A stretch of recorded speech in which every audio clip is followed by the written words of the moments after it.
7th March 2022, the Hindu editorial Heartland notes, जो भारत का heartland है यानी उत्तर प्रदेश, वहाँ से क्या नोट आ रहे हैं। नोट यानी नोटिंग, यानी वहाँ की क्या खबरें हैं। As UP polls draw to a close, BJP knows a lot more than the immediate rides on outcome. जैसे जैसे यूपी का इलेक्शन खत्म हो रहा है, बीजेपी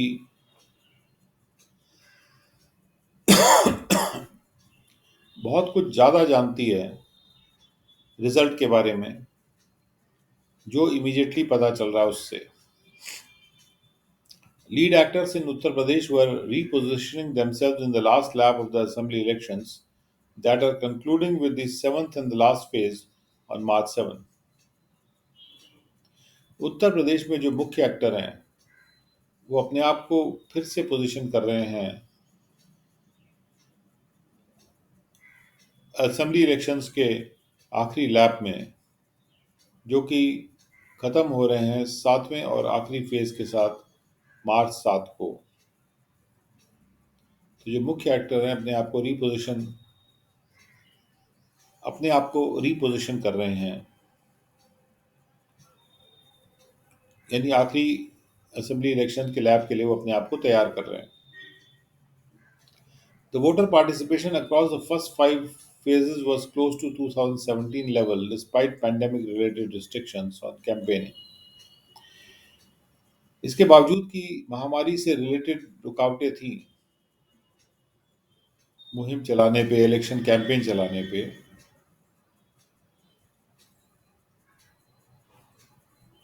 फिर भी जो वोटर पार्टिसिपेशन है पहले 5 फेजेस में, वो 2017 के लेवल पे रहा है।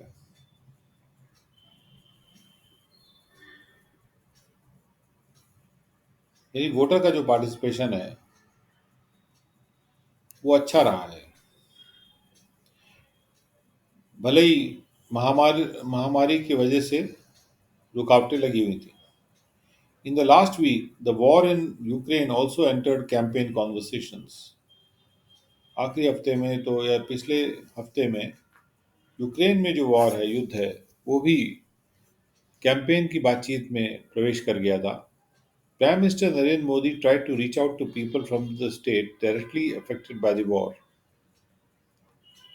प्राइम मिनिस्टर नरेंद्र मोदी ने उनके पास पहुंचने की कोशिश की, उनसे कनेक्ट होने की कोशिश की, उत्तर प्रदेश के स्टेट के लोगों से, जो कि वॉर से सीधा सीधा जिन पे असर हुआ था। He also acknowledged the serious problem of stray cattle caused by the short-sighted cow protection policy that was implemented by the BJP government in the state. उन्होंने ये भी स्वीकार किया कि ये गंभीर प्रॉब्लम हो गई है कि जो मवेशी हैं, गाय भैंसें, वो स्ट्रे गाय भैंसें यानी जिनका कोई मालिक नहीं है, उनकी सीरियस प्रॉब्लम हो गई है, क्योंकि वो इधर उधर घूमती रहती हैं और ट्रैफिक को डिस्टर्ब करती, कहीं बैठ जाती हैं। ज़्यादा मात्रा में कैटल हो गया है और कम दूरदृष्टि वाली जो काउ प्रोटेक्शन पॉलिसी थी, ये इसका कारण है, ये इन्होंने स्वीकार किया, जिसको बीजेपी गवर्नमेंट के द्वारा स्टेट में इम्प्लीमेंट किया गया था। The party appeared defensive on the question of unemployment while gaining support for better law and order and welfare schemes.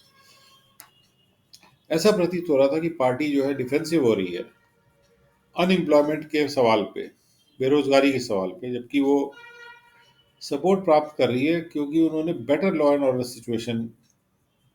Order को बेहतर किया और वेलफेयर स्कीम्स को भी बेहतर चलाया, उससे उनको सपोर्ट मिल रहा है। बल्कि जबकि अनएम्प्लॉयमेंट की सिचुएशन पे वो डिफेंसिव है, वो अपना बचाव करने की कोशिश कर रही है, क्योंकि वहाँ कुछ अच्छा काम इतना नहीं हो पाया। If re-elected, it has promised more welfare schemes such as a wedding gift of 1 lakh for girls from BPL families, अगर उसका फिर से इलेक्शन हो गया बीजेपी का, तो बीजेपी ने ये वादा किया है कि वो और भी कल्याणकारी स्कीम्स लाएगी, जैसे कि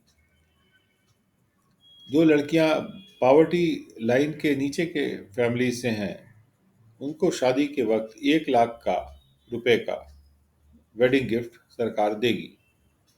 Samajwadi party leader Akhilesh Yadav took note of the potency of welfare schemes for the BJP and sought to counter it by offering price। SP के लीडर अखिलेश यादव ने नोट किया कि वेलफेयर स्कीम्स कितनी पावरफुल होती हैं बीजेपी के लिए, लेकिन उसको उन्होंने काउंटर करने की कोशिश की कि मैं और भी ज्यादा दूंगा। He has promised 5 years of free rations to the poor that will include ghee, lentils and other items। उन्होंने प्रॉमिस किया है कि मैं 5 साल तक गरीबों के लिए फ्री राशन दूंगा, जिसमें कि घी भी शामिल होगा, दाल शामिल होंगी और भी दूसरे आइटम शामिल होंगे। He has also striven hard to overcome the labeling by expanding his social base, that he stood for one caste and one community, the Yadavs and the Muslims। उन्होंने इस लेबल को भी हटाने की पूरी कोशिश की है, अपना सोशल आधार को विस्तृत करके, कि वो एक ही कास्ट के हैं या एक ही समुदाय के हैं, उनके लिए खड़े रहते हैं, यानी यादवों के और मुस्लिमों के। The question is whether he has marshaled enough public support to unseat the BJP that has three-fourths of the seats in the outgoing assembly। प्रश्न ये है कि क्या उन्होंने पर्याप्त पब्लिक का जनता का सपोर्ट इकट्ठा कर लिया है कि वो बीजेपी को अपनी सीट से हटा देंगे, जिसके पास 3/4 सीटें हैं अभी की बाहर जाने वाली असेंबली में। The burden of the SP's past regime, perceived as corrupt and protective of criminals, disrupts his momentum। SP का जो पिछला राज्यकाल था उसका जो बोझ है, जिसको, क्योंकि एसपी को देखा जाता है कि एक करप्ट ऑर्गेनाइजेशन थी जो कि क्रिमिनल्स का प्रोटेक्शन करती थी। ये जो परसेप्शन है, ये जो दृष्टिकोण है बीजेपी एसपी का, वो उनके मोमेंटम को डिसरप्ट कर देता है। एसपी का जो मोमेंटम है, जो पराग हो सकता था, उसको वो बिगड़ जा रहा है उससे। मोमेंटम यानी जो तेजी आ रही थी, जो भार के साथ जो तेजी आ रही थी। Regardless of who wins, the outcome on March 10 will create ripples beyond the state's boundaries। इसमें जीते भले ही कोई भी, फिर भी जो March 10 को जो आउटकम आएगा, रिजल्ट आएगा, वो इस स्टेट की बाउंड्री के पार तक उसके रिपल जाएंगे। रिपल यानी छोटी छोटी जो लहरें वहां भी जाएंगी। The results will influence the course of national politics, particularly the efforts to create a common platform of regional parties opposed to the BJP, being spearheaded by Telangana Chief Minister K. Chandrasekhar Rao, Congress leader Priyanka Gandhi।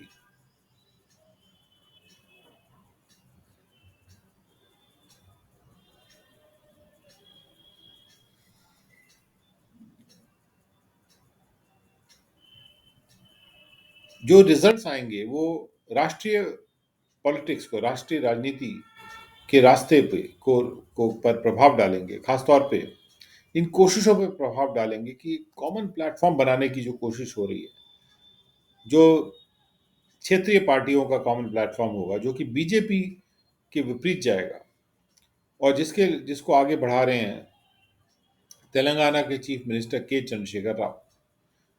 Congress leader Priyanka Gandhi ने भी एक मुहिम में, इस campaign में, election के मुहिम में एक मार्क हासिल किया था, यानी कुछ हासिल किया था। मेड अ मार्क यानी अपना एक असर दिखाया था, sorry. Though nobody is betting on the fortunes of the Congress in the state. हालांकि कोई भी कांग्रेस की फॉर्च्यून्स पे बेट नहीं लगा रहा है, स्टेट में शर्त नहीं लगा रहा है कि कांग्रेस का कुछ फायदा इसमें होने वाला है। फॉर्च्यून यानी किस्मत। Bahujan Samaj party and the BJP had a public show off mutual warmth, and the political meaning of that will become clearer in the post poll scenario. BJP और बीएसपी ने पब्लिक में शो किया कि आपस में वो एक दूसरे के प्रति वार्म है, यानी उनके अच्छे रिश्ते हैं। और इसका जो राजनीतिक मतलब है ये और भी साफ हो जाएगा, जैसे हम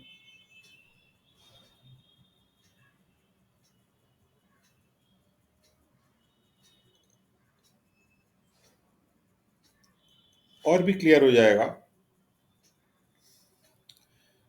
जब पोल खत्म हो जाएंगे उसके बाद के सिनेरियो में।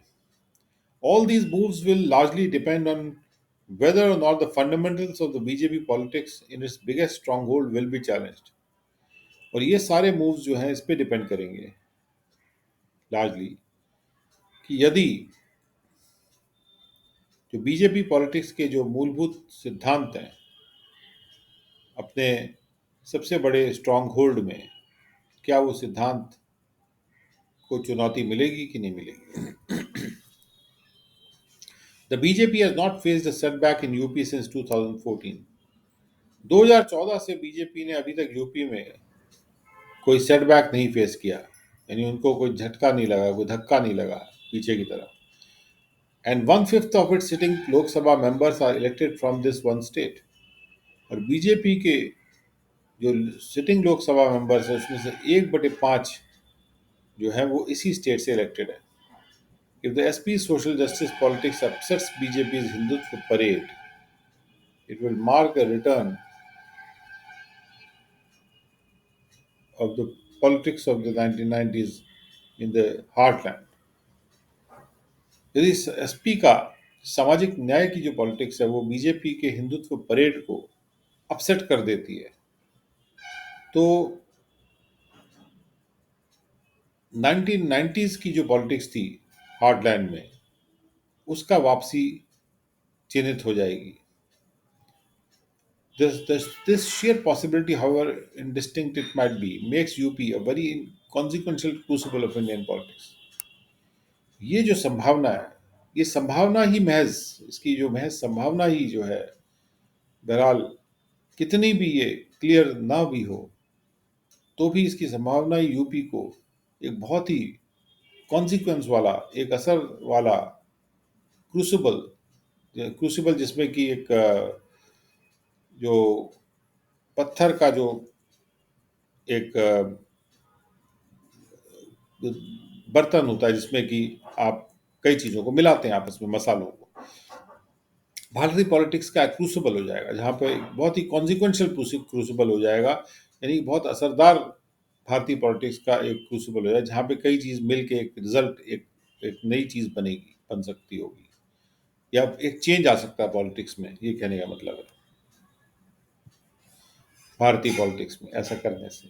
यानी यहाँ एक इंडिकेशन दिया जा रहा है कि हो सकता है रीजनल पार्टीज का जो जो समन्वय की बात चल रही है वो संभव हो जाए अगर ऐसा हो जाता है तो, कि अगर यहाँ पे एसपी जीत जाती है, जिसकी संभावना बहुत कम बता रहे हैं। Second editorial, at a snap virtual quadrilateral quizziness, India cannot be forced to pick a side in the conflict, but Russia could test its resolve। Bharat को ये फोर्स नहीं किया जा सकता कि इस भिड़ंत में कोई साइड ले, लेकिन रशिया भारत के ने कितना ठान लिया है कि साइड नहीं लेगा, इसको टेस्ट कर सकता है। क्वाड्रिलेटरल यानी चौकोर जो चीज होती है, इसके 4 कोने होते हैं। क्विजीनेस का क्या अर्थ है अभी देखते हैं। At a snap virtual meeting of the Quadrilateral Security Dialogue or Quad, comprising India, the US, Australia, and Japan, leaders discussed the crisis of Russia's invasion of Ukraine, along with more traditional topics of interest for the dialogue, including territorial and maritime security across the Indo Pacific। एक अचानक जो virtual meeting की गई, एक snap virtual meeting यानी अचानक virtual meeting की गई, जिसमें कि जो क्वाड्रिलेटरल सिक्योरिटी डायलॉग है, जिसको क्वाड बोलते हैं, सिक्योरिटी से संबंधित जो डायलॉग है, जो 4 देशों में हो रहा है, जिसमें कि भारत है, यूएस है, ऑस्ट्रेलिया और जापान। इसमें जो लीडर्स हैं, उन्होंने ये डिस्कस किया कि रशिया में जो क्राइसिस आई हुई है, जहाँ पे रशिया ने यूक्रेन को इन्वेड किया हुआ है,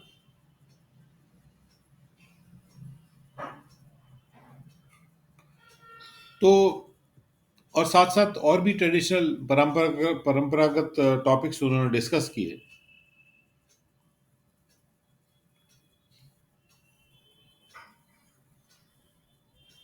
जो कि इंटरेस्ट के थे डायलॉग के लिए, जिसमें से टेरिटोरियल और मैरीटाइम सिक्योरिटी के जो क्वेश्चंस होते हैं पूरे इंडो पैसिफिक पैसिफिक एरिया में, उसको भी इन्होंने डिस्कस किया।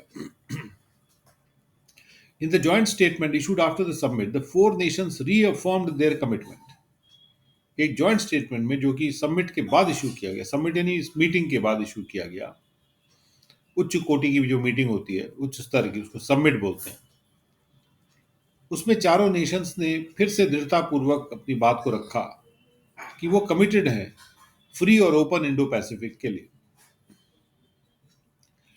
इन which the sovereignty and territorial integrity of all the states is respected.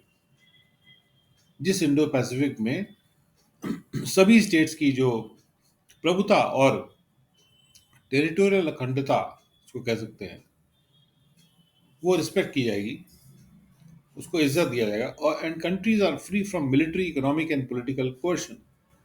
और जो देश हैं, वो किसी भी तरह के जबरदस्ती से फ्री होंगे।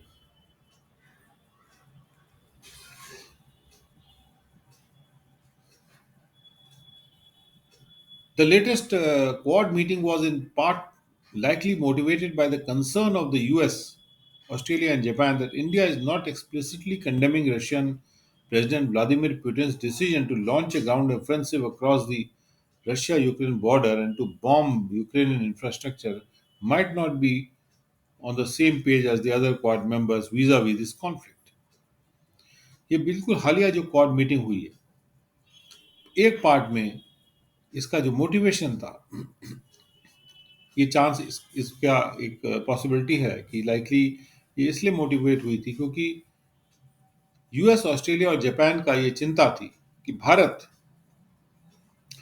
चूंकि वो पूरी तरह से साफ तौर पे रशियन प्रेसिडेंट व्लादिमीर पुतिन के डिसीजन को कंडेम नहीं कर रहा है, इस डिसीजन को, जहां पे उन्होंने एक ग्राउंड अटैक लॉन्च कर दिया है रशिया और यूक्रेन बॉर्डर के अक्रॉस, और उन्होंने यूक्रेनियन इंफ्रास्ट्रक्चर को बॉम्ब करना शुरू कर दिया है, तो भारत जो है इस तरह से वो शायद उसी एक पेज पर ना हो जिस पेज पे जो दूसरे क्वाड मेंबर्स हैं इस कॉन्फ्लिक्ट के विषय में। तो उन्होंने सोचा कि भारत को इस क्वाड वाली मीटिंग में लाके उनसे डिस्कस करते हैं। They have not only condemned Russia's aggression but have also slapped Kremlin elites and organizations linked to them with crippling sanctions. जो बाकी कंट्रीज हैं, यूएस, ऑस्ट्रेलिया और जापान, उन्होंने न केवल रशिया के अटैक को, अग्रेशन को, जो जोर शोर से किया गया अटैक है, उसको कंडेम ही नहीं किया, बट बल्कि उन्होंने क्रेमलिन के जो उच्च कोटि के लोग हैं, एलिट्स और ऑर्गेनाइजेशंस जो हैं क्रेमलिन के यानी रशिया के, उन पे उन्होंने सैंक्शन भी लगा दिए हैं, स्लैप कर दिए हैं। उन एलिट से जो लिंक्ड ऑर्गेनाइजेशंस उनके खिलाफ भी कर दिए हैं, और क्रिपलिंग सैंक्शंस लगा दिए, यानी अपंग करने वाले सैंक्शंस लगा दिए। India contrarily has abstained from 3 UN resolutions condemning Russia. Bharat जो है इसके विपरीत वो दूर रहा है 3 यूएन रेजोल्यूशन से जिन्होंने रशिया को कंडेम किया।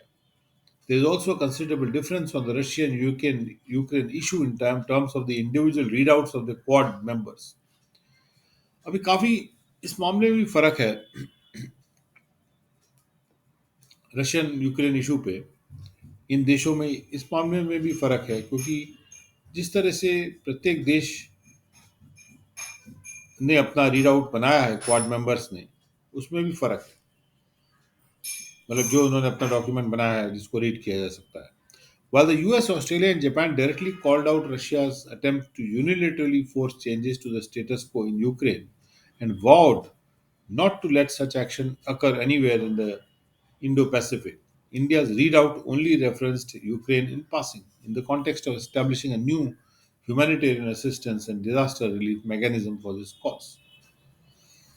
जबकि यूएस, ऑस्ट्रेलिया और जापान ने सीधा सीधा रशिया की जो कोशिश थी कि स्वयं ही वो जो यूक्रेन में स्टेटस को है, जो स्टेटस बना हुआ है शांतिपूर्ण स्टेटस, उसमें बदलाव लाएंगे, इसको उन्होंने बुरा कहा, कॉल्ड आउट, यानी उसको उन्होंने भर्त्सना की उसकी, और उन्होंने शपथ भी ली, वाउड, कि वो ऐसे एक्शन को नहीं होने देंगे इंडो पैसिफिक में. लेकिन इंडिया का जो रीड आउट है वो उसने केवल रेफरेंस, यूक्रेन का रेफरेंस केवल दिया, पासिंग में, पास होते हुए नहीं, लिखते हुए एक रेफरेंस बस हल्का सा दिया यूक्रेन का. और उसका संदर्भ ये था कि हमको नई मानवीय असिस्टेंस और डिजास्टर रिलीफ मैकेनिज्म लाना है उनके उस कॉज के लिए, नहीं रशियन कॉज के लिए या रशियन यूक्रेन कॉज के लिए. हमको मानवीय रिलीफ लाना है, जो परेशान हो रहे लोग उसमें, जिनके जो हताहत हो रहे हैं, उनके लिए हमको राहत का इंतजाम करना है. भारत ने केवल राहत के इंतजाम की बात की और रशिया के अटेम्प्ट की कोई भर्त्सना नहीं की. Russia's action has obviously posed complex questions for India's strategic calculus.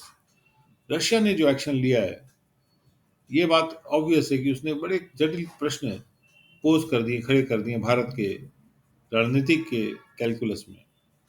Even as New Delhi that continues to be guided by the 21st century variant of its non-alignment paradigm. जबकि new Delhi guide हो रही है अपने 20वीं 21वीं शताब्दी के अपने जो नॉन अलाइनमेंट का जो इनका जो धर्म, जो जो पहले भी नॉन अलाइनमेंट का पैराडाइम था कि हम निरपेक्ष भाव से हम किसी तरफ अलाइन नहीं होंगे और निरपेक्ष भाग से चलेंगे. उसका 21st सेंचुरी का वेरिएंट, जो कि पहले नेहरू जी के समय में जो नॉन अलाइनमेंट पैराडाइम चलता था, उसी का एक रूप, एक वेरिएंट से गाइड हो रही है न्यू दिल्ली, यानी केंद्र सरकार, and by its need to remain close to Moscow, a major defence supplier.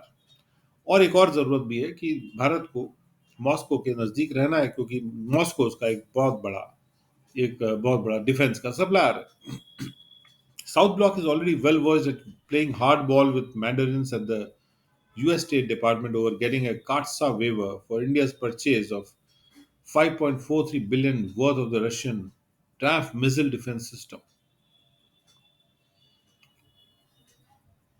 South block यानी जो सरकार है, जहाँ पे डिफेंस मिनिस्ट्री है, वो पहले से ही बड़े अच्छे भांति भली भांति जानती है कि कैसे हार्ड नेगोशिएशन करना है जो यूएस स्टेट डिपार्टमेंट के जो उच्च कोटि के अधिकारी हैं उनके साथ, मैंडरिन्स जो इम्पोर्टेंट लोग हैं उनके साथ, जिसमें कि एक कार्ड सा वेवर हमको मिल जाए कि भारत जो है 5.43 बिलियन वर्थ के रशिया के ट्रैम्फ मिसाइल डिफेंस सिस्टम खरीद सके. उसका एक वेवर मिल जाए कि जो रुकावट है काटसा के रूप में, उसका वेवर मिल जाए.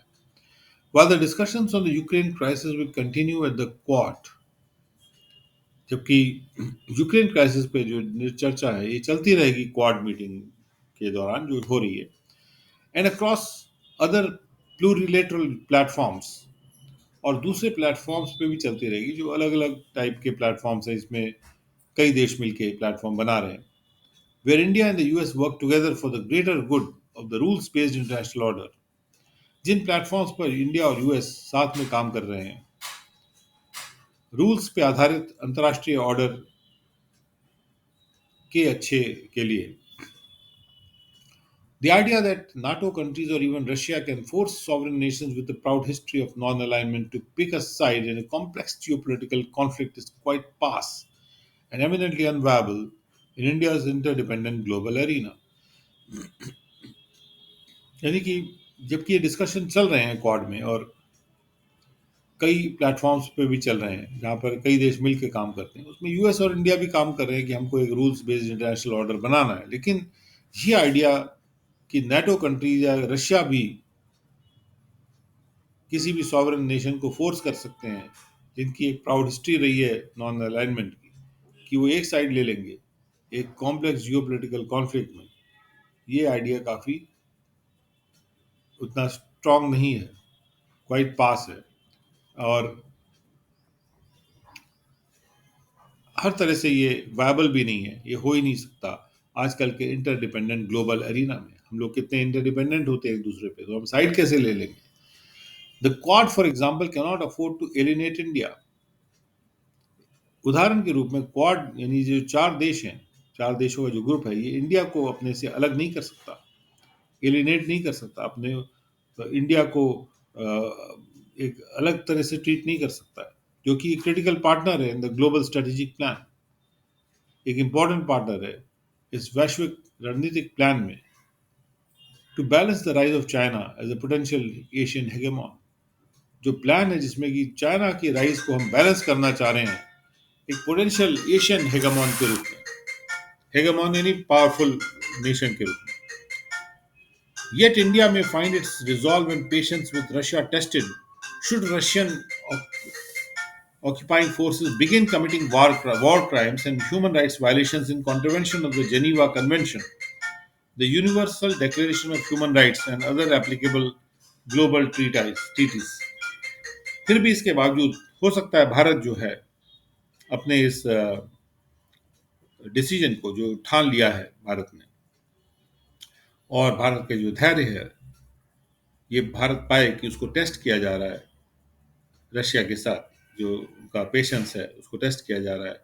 यदि रशिया के जो ऑक्यूपाइंग फोर्स हैं वो वॉर क्राइम करना शुरू कर देंगे और ह्यूमन राइट वायलेशन करना शुरू कर देंगे, पूरे जेनेवा कन्वेंशन के कॉन्ट्रवेंशन में करना शुरू कर देंगे यदि, और universal declaration of human rights के खिलाफ वो अगर वॉर क्राइम्स करना शुरू कर देंगे, और जो दूसरी ग्लोबल ट्रीटीज एप्लीकेबल हैं जो अप्लाई होती हैं उनके खिलाफ जाके भी अगर वो वॉर क्राइम्स करना शुरू कर देंगे, तब भारत का जो रिजॉल्व है, ये भारत का जो पेशेंस है, वो टेस्ट हो सकता है। तो इसलिए एक अनईजी फीलिंग हो गई है, जो या क्विजीनेस की बात है, क्विजी एक अनईजी फीलिंग होती है, जो कि क्वाड्रिलेटरल में एक अनईजी फीलिंग है, वो आपस में बहुत कंफर्टेबल नहीं हो रहे हैं एक दूसरे के साथ।